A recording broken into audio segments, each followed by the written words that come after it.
everyone. You made it to our first lecture here for organic chemistry.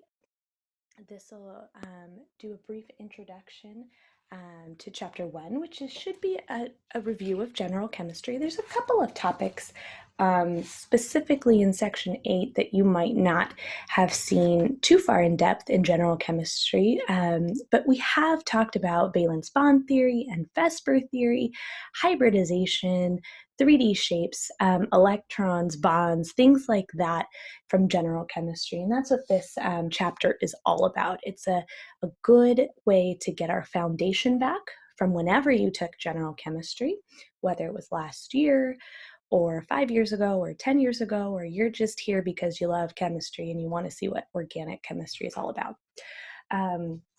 Welcome, wherever you may be from. So what we're going to see today is a starting off of wherever you have been, leave it at the door. Now, I like to start off with a little bit of a, stress relief meme slide, because a lot of people come to organic chemistry thinking, oh crap, what did I just get myself into? And I really want you to take a step and just take a breath and know that you are in good hands. This class is attainable. Anything that you may have heard before about it, let it go. Don't let your preconceived notions or things that you've heard from previous students tarnish your idea of organic chemistry. One thing that I want to make sure you do is you take each day as a new day and understand that I'm here to help you along this road. We are going to be doing a lot of things that look weird. As you start studying, people that aren't in this class, that haven't taken this class before, might just think you're doodling. I remember my parents thought that I could have just been making a whole bunch of stuff up when I would come home and do my homework. I lived at home during college. But what I really want you to start thinking about is this bottom right-hand corner meme. What you are going to be doing is learning a brand new language. Organic chemistry is nothing like the chemistry you've seen before because it's drawing based. We do touch calculators once or twice throughout the semester, but not often. And you are going to be speaking as if you are learning a new language. You're going to be able to start saying formulas differently, and what is a dash and a wedge and an OH and a CH3 and a CH2 and all these types of things. And that's what I want us to be able to come in with, knowing that things are going to look different, and that's okay, and be excited about that. One thing that you're definitely going to start doing is learning how to draw again. You might not have drawn for a while. We're going to draw. And it might look like we're just a shape drawing class. You're going to draw a lot of hexagons once we get into chapter 4. And that's okay too. I want us to be able to look at this new experience and say, it's still chemistry. It is still organic chemistry, but it might feel a little different to us. Now, we are going to start off with general chemistry. And things that maybe we have seen before, we look longingly towards and think back on the days of general chemistry when electron configurations were brand new to us and we thought that was complex. We're going to touch upon electron configurations again in this chapter, but we're going to move past them and just understand that they exist, and we're going to build upon their foundation, which is very important to understand them, but we're going to try to get through it quickly. Now, organic chemistry is the study of carbon-containing molecules and their reactions. We focus on one specific atom, carbon. Now, in a reaction, a couple of things that we want to be able to think about. Molecules collide with each other.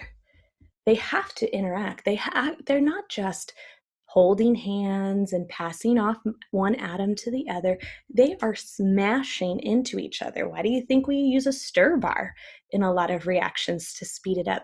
You have to get those molecules to collide. Now, what that means is some sort of bonds broken have to occur. The reactants have to react. Something has to break. Along with that, bonds could be formed. To make new products, we have to be able to think that a new bond could eventually form. What we're going to be able to see in this class is the idea that two things can come together to create a new bond at the same time as kicking out or breaking another bond. Now, this reaction here is one that we're going to learn in chapter 7. We see the oxygen has a negative charge. That oxygen is going to go and what we call attack the carbon. It's going to create a new bond with the carbon, namely this one right here. In turn, that carbon kicks out the iodine. Iodine gains that negative charge by gaining a new lone pair. And therefore, what we see is a reaction where a carbon-iodine bond broke and a carbon-oxygen bond was formed, all at the same time. Now, what's really important for us is that when we start diving into organic chemistry, we're going to start with our foundation again in chapter 1. We're going to look at the atoms, we're going to look at the molecules, we're going to be able to build up into our Lewis structures and some other types of structures throughout this whole process. However, once we get into reactivity, this is the real meat of organic chemistry, are the reactions. So once we get into reactions, we're going to start with acid-base in chapter 3. But what we really need to focus on are the electrons. If you do not focus on the electrons, if you just start to memorize, organic chemistry is going to be very difficult for you. So as we start to practice and review our general chemistry items, know deep down where we are headed, reactions. And once we start seeing the reactions, really try to form a way of looking at the reactions that works for you, because if you don't find comfort in looking at a reaction somehow and you resort to memorization, you will fall behind and it will not be a very pleasant journey. But as we dive into the reactions, we want to make sure that we are communicating with each other. So always try to find some tips and tricks when looking at these, but know your foundation is always and always will be general chemistry.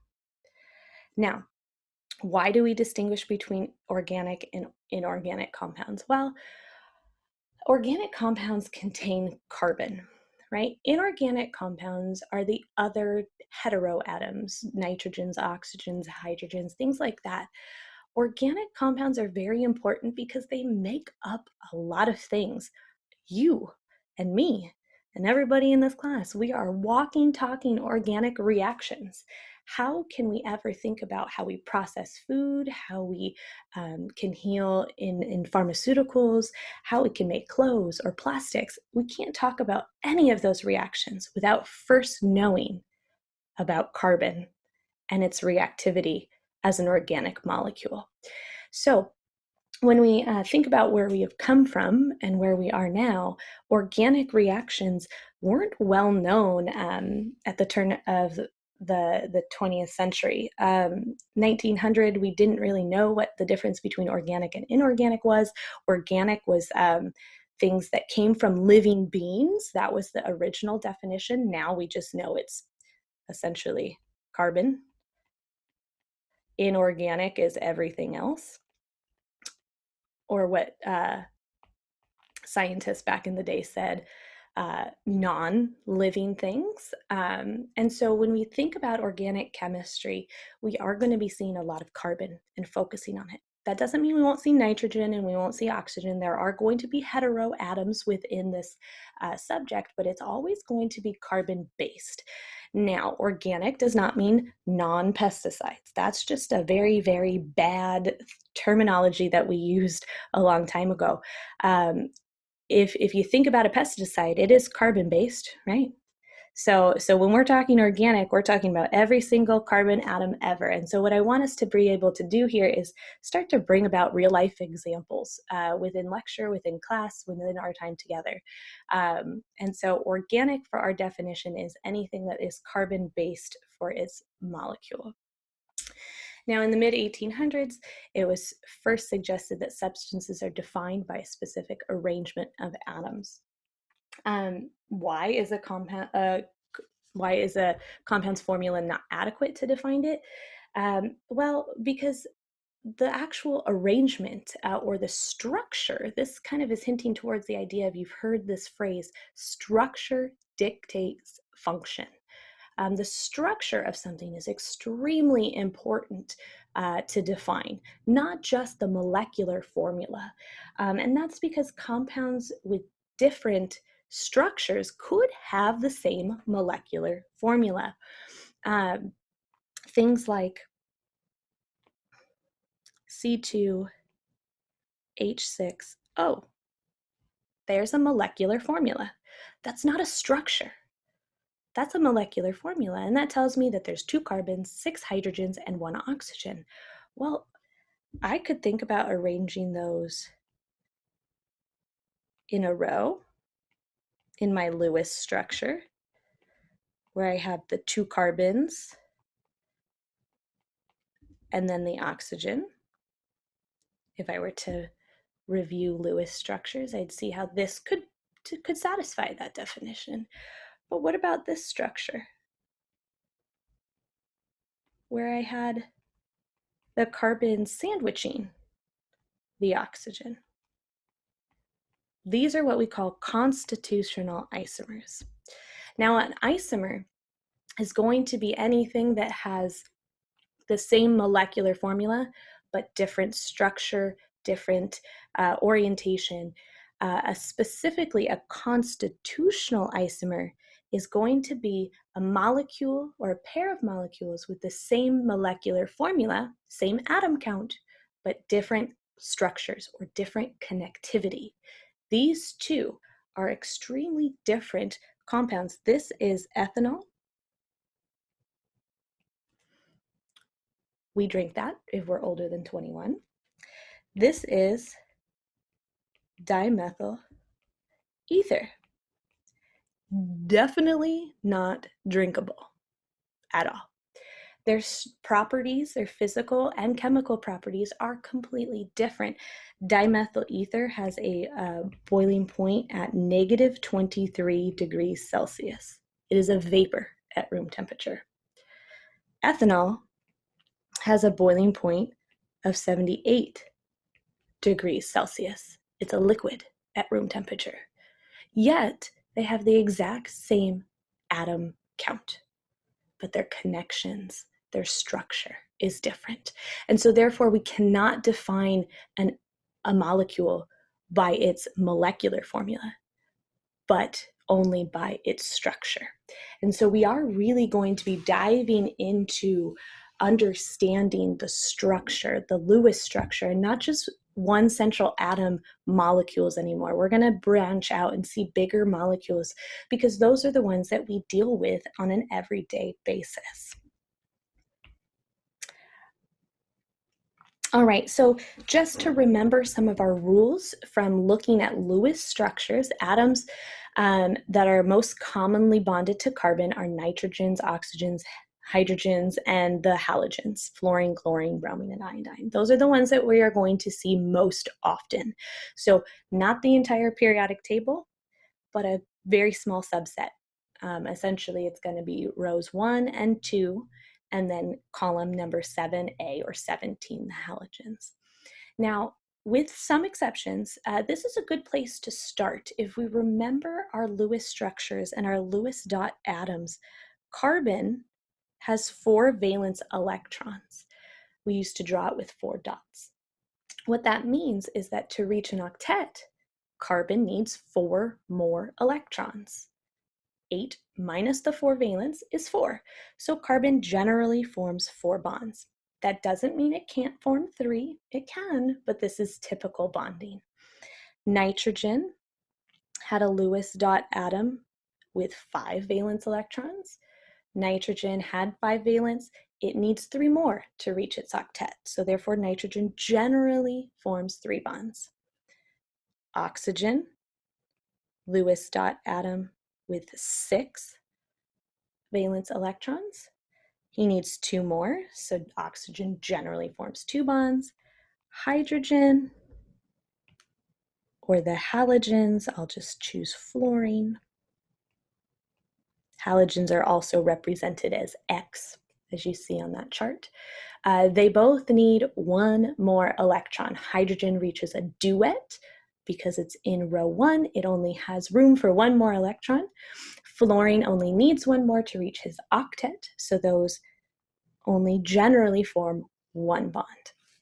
Now, these are general rules. We'll see some exceptions. We've seen exceptions before. Some exceptions to think about.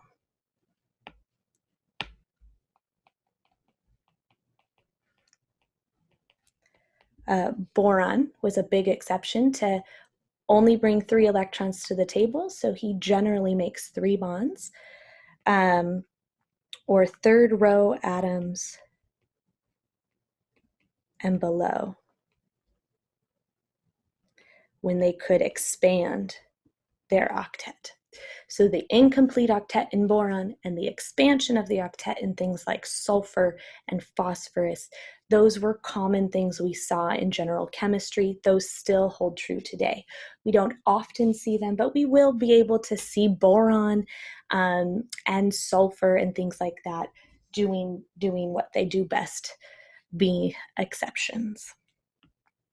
Now, in covalent bonding, what we want to be able to think about and remember is a covalent bond is a pair of electrons that is shared between 2 atoms, specifically between 2 nonmetals. If we remember why nonmetals share electrons rather than transfer, like in ionic bonding, is because those nonmetals have a very, very high ionization energy. They don't want to give up their electrons. And they have a very, very high electron affinity. They love electrons, so they tend to share. Now we can think about these hydrogens coming together to form that covalent bond that we see. Now the sphere is trying to mirror that 1s orbital that the electron configuration of hydrogen portrays. And when we bring them together, what's really important that we remember is the idea that there is a specific bond length and a specific bond strength. Now, that bond length is defined as the internuclear distance between the 2 hydrogen atom nuclei. That's important to remember. Every single bond has a different bond length depending on what 2 atoms are sharing the electrons. And every unique bond also has a specific energy. When these 2 atoms come together, we can see our starting point right here. As we start to bring these 2 atoms together, closer and closer and closer, there is a sweet spot that is that lowest energy possible. When we make bonds, we release energy. The reason why that happens is because of the attractive forces between the nuclei of each atom and the electrons being shared. But specifically, it's the protons to the electrons. That attraction is holding the 2 atoms together. Attraction is favorable, energy releasing. Exothermic, if we remember that terminology from general chemistry. Now, other things are also happening. Why don't we just collide the 2 atoms and get them closer and closer and closer together? Well, because with attraction, there's also repulsion. Now, what is repelling? The protons in the nuclei. The 2 nuclei cannot be on top of each other. The protons will start to repel each other, like charges repel. The other repulsion that we have are the electrons that also reside around the rest of the atom. So when we're looking at these two different types of forces, attraction releases energy, repulsion absorbs energy, endothermic. So when we think about these two, there is a balance to make that covalent bond. And when a covalent bond is formed, overall, the bond energy will always be negative, in terms of the idea that when we make the bond, we release energy. Energy will always be released when we form a bond. We'll talk about bond dissociation energy in just a little bit. When we think about dissociating a covalent bond, pulling it apart, that's when we think about the opposite sign. Hydrogen diatomic, making H2, releases 436 kilojoules per mole. When we break apart H2 into the atoms of two hydrogens, that's when it takes energy. So one thing I want to leave us with here before we get there, bond formation,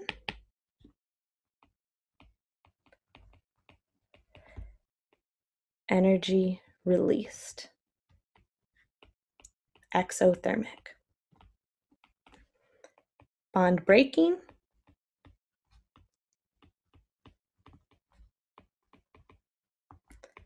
energy required,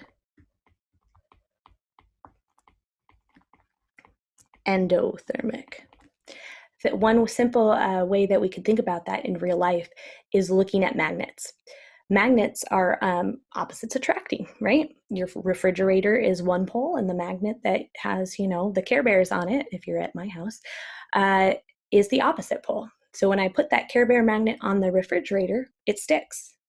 It forms a bond, and it stays there, right?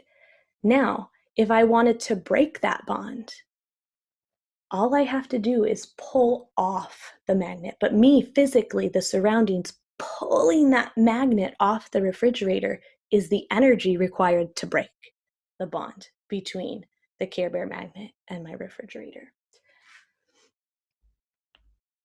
All right.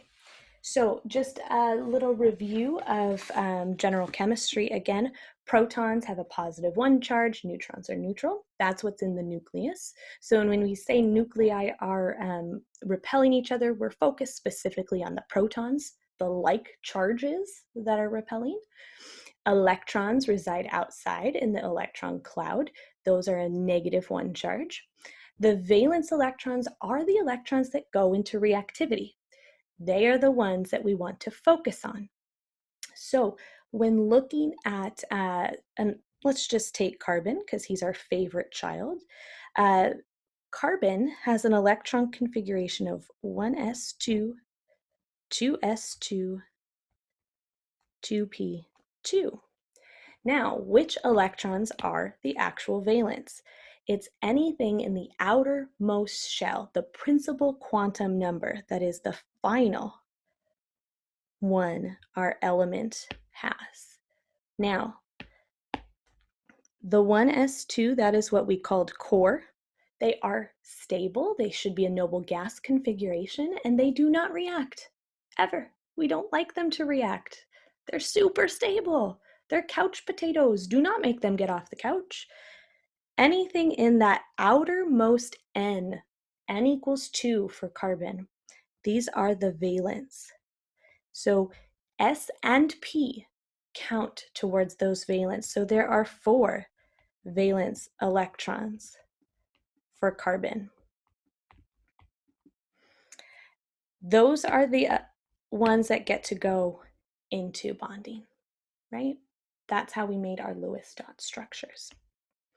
Now, counting valence, you can always calculate the number of valence by looking at the electron configuration.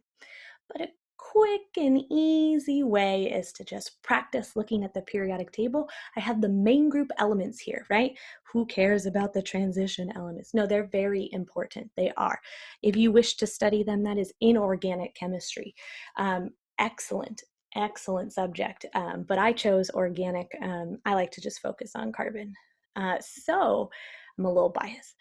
But if we look at just the main groups in this class, rows 1A through 8A.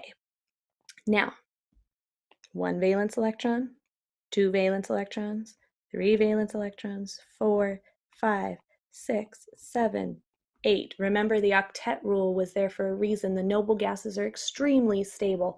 And so when we're looking at the periodic table, a quick and easy way to identify the number of valence is just to look at the group number. You will always have a periodic table with you on an exam. You should always have a periodic table with you when you're watching these. Take a pause on the video. Go grab one. It's in your book. Or you can Google it. Okay, welcome back. Now, simple Lewis structures.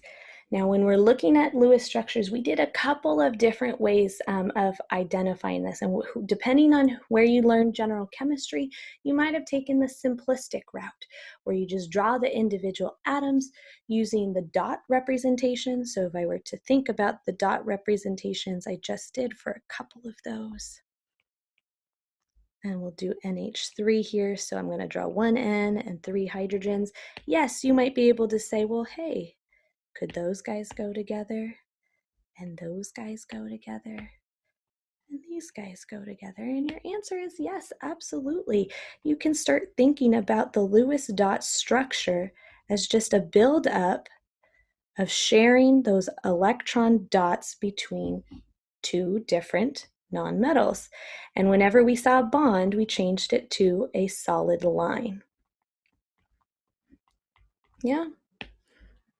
This was a bond, or what we called bonding electrons. The lone pair that was left over, non-bonding or lone pair, right? Those are all good things to remember. Now, that's a nice way of being able to simply put the atoms together, right? We just drag them and say, okay, we'll pair them up. Now, it doesn't work that well when you have more than just a couple of atoms, or if you have double or triple bonds. So this is a good way to start off, but if you need a little bit extra practice, go back into how we did it in general chemistry. Find the central atom. This will help us for a few of our beginning examples in class. Once we get into more complex structures, we'll see that there might be more than one central atom. And then count the valence. So for this example, CH2O, carbon makes the most number of bonds. That's why he's going to be in the center. And then I'll put my other atoms around him. Counting the valence, carbon brings 4 electrons, oxygen brings 6 electrons, and each of the hydrogens brings 1. So we have a total of 12 electrons. 2, 4, 6 go into making the actual bonding pairs, right? You got to bond the 2 atoms in the first place. And then the other 6, we can start by putting in the octets for the outer atoms first. Hydrogens only have a duet, so that's why I didn't put lone pairs around hydrogen. Oxygen, we can put the other 6 as lone pairs, remember 2 at a time for Lewis. But when we look at this structure, we can say, hey, I don't have an octet for carbon, so what do I need to do? I need to share one more bond and make a double bond. So step number 3, complete octets. We start with the outer atoms first, and then if we need to make octets with the central atom, and we don't have any more electrons left, we make double or triple bonds.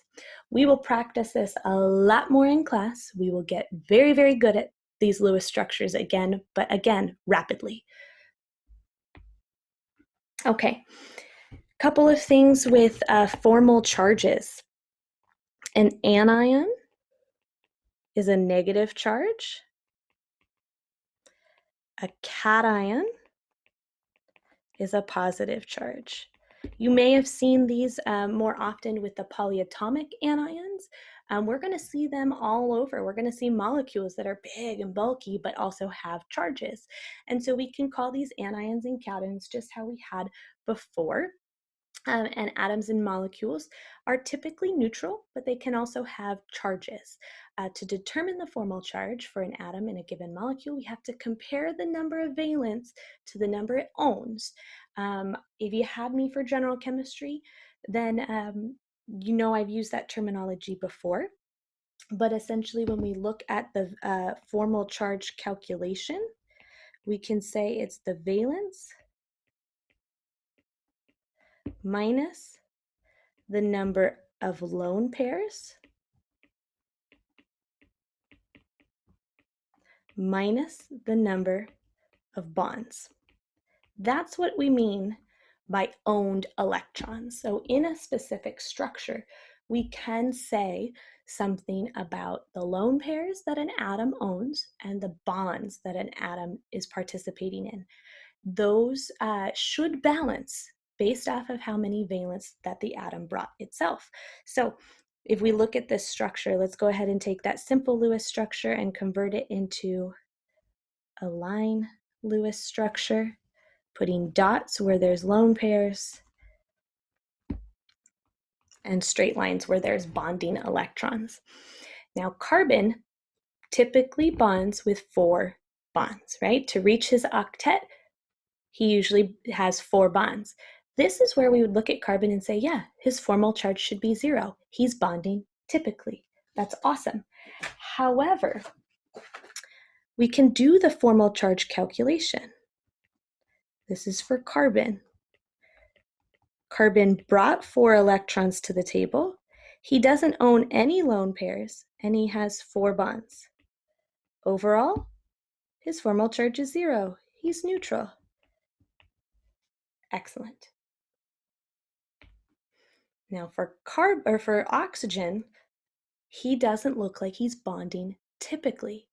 Oxygen typically, we said before, is divalent. It makes 2 bonds. We've only given him 1. So what we have to look at here is the formal charge for oxygen. He brought 6 electrons to the table.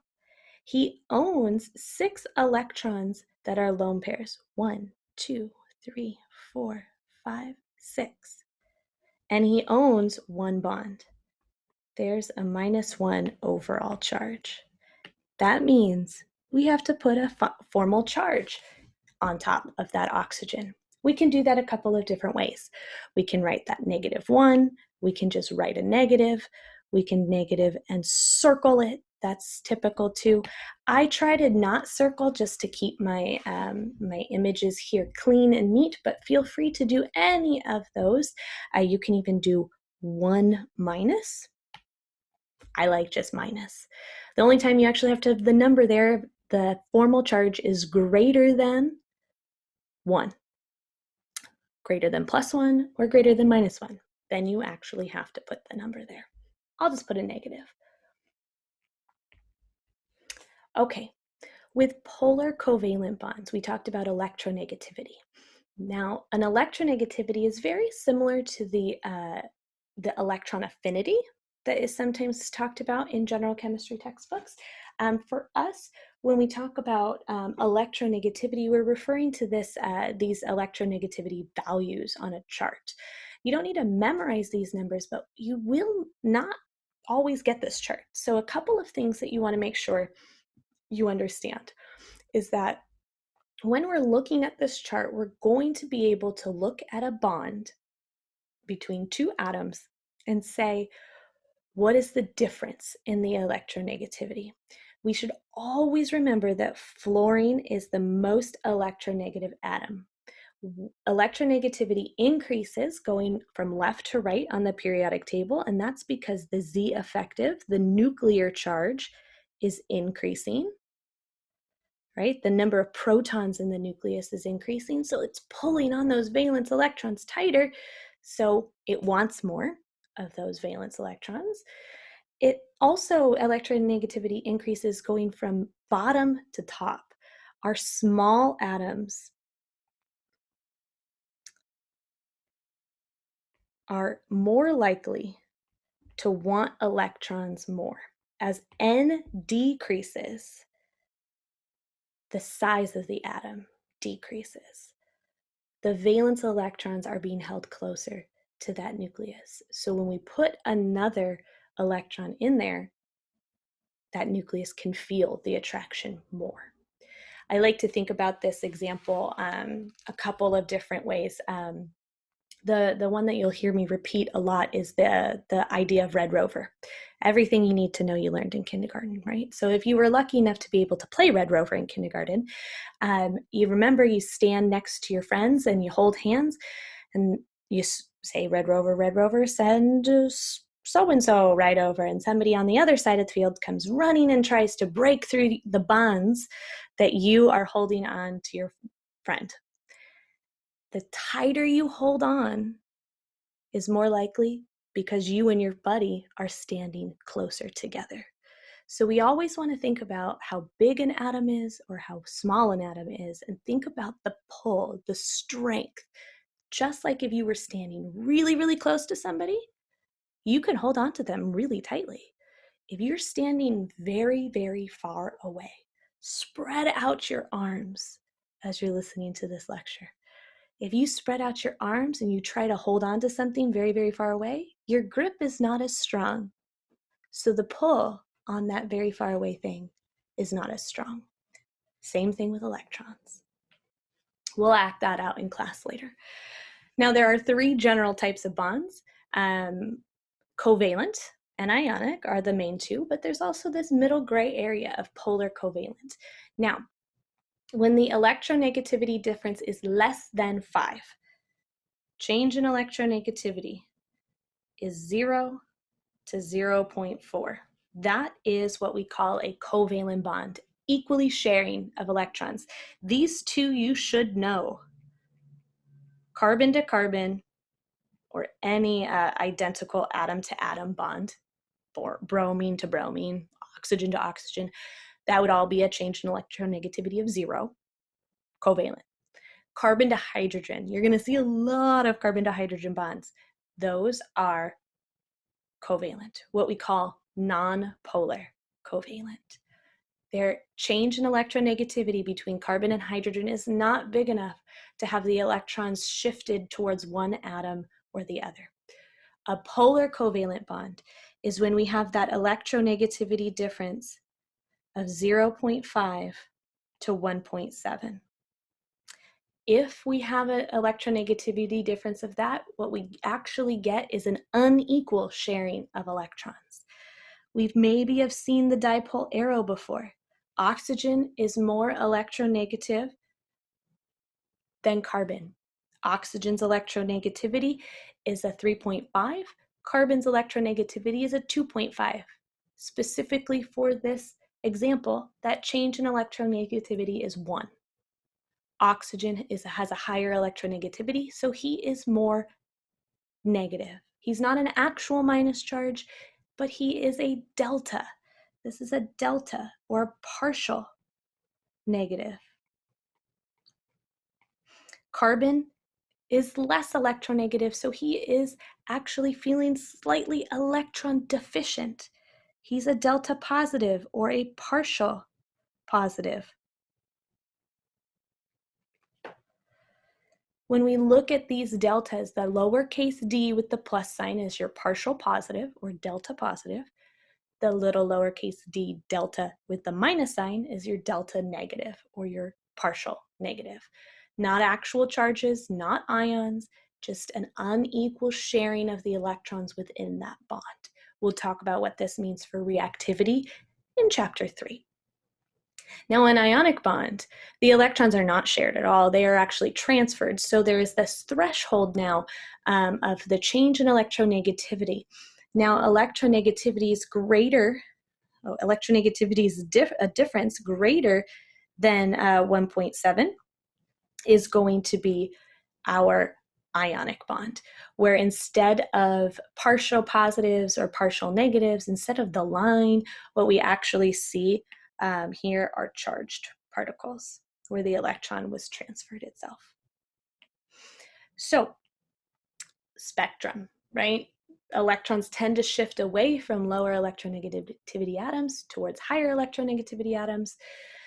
The more electronegative something is, the more it pulls on the electrons, to the point to which we may become ionic.